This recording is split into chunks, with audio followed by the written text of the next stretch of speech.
চ্যানেলে আপনার সকলে স্বাগতম ফ্রেন্ডস। আমি আপনাদের বাংলা যেটা ইম্পর্টেন্ট কোশ্চেন 2025 এইচএসএস এক্সামের জন্য, এটার আগে আমি 100টা কোশ্চেন দিয়েছিলাম। তো আজকে আমি আরও এখানে বর্তমান আরও কয়টা কোশ্চেন দিচ্ছি, 9-10টার মতো। তো এগুলো দেখে নাও। 9-10টা কোশ্চেনের মধ্যে তোমার মানে প্রার্থনা কবিতা, আরও দুই একটা কবিতা, প্রতিনিধি কবিতার মধ্যে বাক্যা কোশ্চেন কভার হয়ে যাবে। তো তোমাদের হেল্প করার জন্য আমি কোশ্চেনটা দিচ্ছি। আরও যদি পারি তো আমি দিব, এখন সময় নেই যেহেতু তোমাদের আমি একটু হেল্প করছি। দেখো, প্রার্থনা কবিতার সারাংশ লেখো। কোশ্চেনটা যদি আসে, কোশ্চেনটা অন্যভাবে এটাও আসতে পারে যে প্রার্থনা কবিতায় কবি বিদ্যাপতি কিভাবে আত্মবিশ্লেষণ করেছেন তা বর্ণনা করো। তখন তোমার একই উত্তরটা লিখলে হয়ে যাবে, ঠিক আছে? এছাড়াও তোমার আসতে পারে যে প্রার্থনা কবিতার অবলম্বনে, এই যে বলছি যেটা, কবির বক্তব্য বিষয় পরিস্ফুট করো। ভাবে আসে যে প্রার্থনা কবিতাটিতে কবি বিদ্যাপতি কি প্রার্থনা করেছে নিজের ভাষায় লিখো। চারোটা প্রশ্নের উত্তর তুমি সারাংশ লিখলেই পেয়ে যাবে।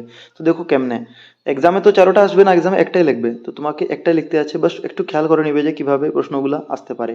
দেখো উত্তরটা কি হবে। সো প্রার্থনা কবিতাটিতে কবি বিদ্যাপতি বার্ধক্যে উপনীত হবার পর যখন জীবনের শেষকালে মৃত্যুজনিত ভয় থেকে উদ্ধার পাওয়ার জন্য ঈশ্বরের শরণাগত হয়েছেন, সেই আত্মবিলাপের কথা বর্ণনা করা হয়েছে, ঠিক আছে? তো কি বর্ণনা করা হয়েছে এটা বললাম। তিনি নিজের জীবনের অর্ধেক কাল ঈশ্বরকে ভুলে সংসারের মোহে মহাবিষ্ট হয়ে নিজের জীবনের শ্রেষ্ঠ সময়টুকে বৃথা যৌবনের রসরঙ্গে মেতে ব্যয় করেছেন, ঠিক আছে? এরপরে যৌবনে তিনি কেন সেই সময় ঈশ্বর ভোজন করেননি তার এই খেদ নিয়ে এবং জীবনের অবশ্যম্ভাবী পরিণামের কথা ভেবে কবি হতাশ হয়ে পড়েছেন। তার ভরসা এখন ঈশ্বরের করুণা, ঈশ্বর জগৎত্রাতা, দিনের প্রতি দয়াশীল, তাই কবির বিশ্বাস যে ঈশ্বরের কৃপায় তার উদ্ধার হবে। তো এতটুকু তোমরা যদি শিখে নেও, এনাফ। 3, 4, 5 মার্কসের জন্য এনাফ, ঠিক আছে? তো তোমরা বই থেকে একটু দাগিয়ে নিবে কষ্ট করে যদি পারোতে, বা স্ক্রিনশট নিয়ে নাও। দেখো, প্রার্থনা কবিতার কবিকে, তিনি কোন বিশ্বাস থেকে মাধবের শরণাপন্ন হয়েছেন? চতুরানন বলতে কাকে বোঝানো হয়েছে? শেষ সমন ভয় কথাটার অর্থ কি? দেখো, প্রার্থনা কবিতার কবি হলেন বিদ্যাপতি। তিনি নিজের জীবনের শেষকালে মৃত্যুজনিত ভয় থেকে উদ্ধার বা ত্রাণ পাওয়ার উদ্দেশ্যে জগতের ত্রাতা বা দিনের প্রতি দয়াশীল ঈশ্বরের শরণাপন্ন হয়েছেন। তো কার শরণাপন্ন হয়েছেন? তো ঈশ্বরের। কেন হয়েছেন বুঝলে তোমরা? চতুরানন শব্দের অর্থ হলো চারিমুখ যাহার, অর্থাৎ ব্রহ্মাকে এখানে চতুরানন বলা হয়েছে। শেষ সমন ভয় কথাটির অর্থ হলো মৃত্যুর আশঙ্কা বা মৃত্যুর সময় হওয়া ভয়, ঠিক আছে? নেক্সট দেখো, তাতল সৈকত বারিবিন্দু সম সুত মিত রমণী সমাজে নিহিতার্থ ব্যাখ্যা করো। Very important. সো এখানে কবি বিদ্যাপতি কিভাবে ক্ষণস্থায়ী মায়াময় সংসারে নিজের মন সমর্পণ করেছিলেন তা আলোচ্য অংশের মাধ্যমে ফুটে উঠেছে। দেখো, কবি বিদ্যাপতি কৃষ্ণপদে মিনতি করে বলেছেন যে উত্তপ্ত বালুকারশিতে যেভাবে জলবিন্দু পড়লে তা মুহূর্তে বিলীন হয়ে যায়, সেরকম ক্ষণস্থায়ী মায়াময় সংসার। এই সংসারের পুত্র মিত্র রমণী কেউই চিরস্থায়ী নয়, সবাই এই সংসারে ক্ষণস্থায়ী। তাই জীবনকে ব্যর্থ নষ্ট না করে ঈশ্বর ভোজন করলে জীবন সার্থক হবে। তো এটা লিখলে হয়ে যাবে।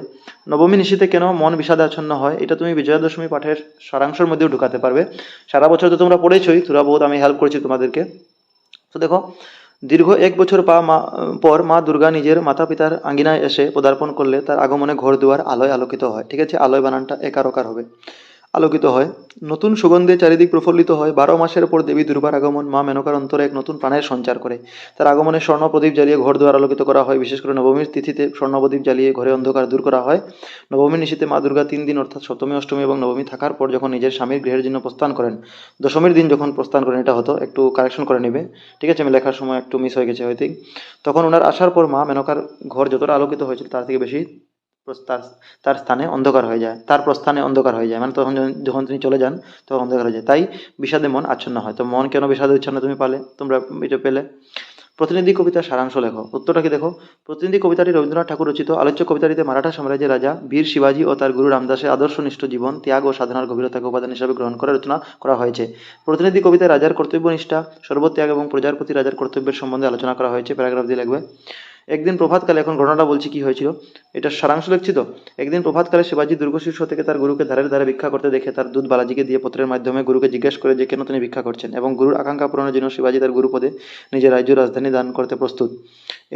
তখন গুরু রামদাস শিষ্য শিবাজীর ত্যাগ ও সাধনার পরীক্ষা নেওয়ার জন্য শিষ্য শিবাজীর কাঁধে ভিক্ষার ঝুলি দিয়ে ভিক্ষা করতে নিজের সঙ্গে নিয়ে গেলেন। রাজাকে ভিখারির বেশে দেখে সকল প্রজাগণ লজ্জিত ভয়ভীত হয়ে রাজাকে ভিক্ষা অর্পণ করে। অবশেষে নদী তীরে বসে গুরু রামদাস ভিক্ষানন্দন করে সারাদিনে ক্ষুধার্ত শিষ্য শিবাজীকে অন্নপ্রসাদ দান করেন। শিবাজী তার গুরুকে তার গুরু ভক্তির পরিচয় দিতে আরও কঠিন পরীক্ষা দিতে প্রস্তুত, এই কথাও জানালেন। গুরুর প্রতি শিষ্যের ভক্তি ও ত্যাগের পরিচয় পেয়ে গুরু রামদাস তার শিষ্য শিবাজীকে পুনরায় রাজ্যভার গ্রহণ করলেন। তো দেখো, এটা একটু বড় হতে পারে কিন্তু তোমার বইয়ে এর থেকে আরও বেশি বড়।